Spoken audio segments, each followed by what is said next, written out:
Today I'll be teaching you guys how you guys can boost players in eFootball. So it's pretty simple.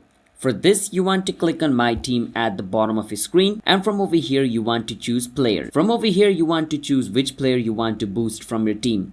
So let's say I want to boost Frank. I need to click on Frank. Once I click on the player, I need to click on the second option called level training. From inside level training, it's going to show me different option. I need to click on the arrow which is pointing at the right side to increase the level. Now the reason I can't increase the level is because I don't have any experience point.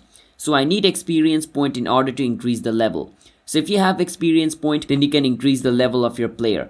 And remember, the higher the level, the more experience point it's going to ask you for. So you can choose whichever experience you want to increase and do that. That is basically how we guys can increase the experience of the player.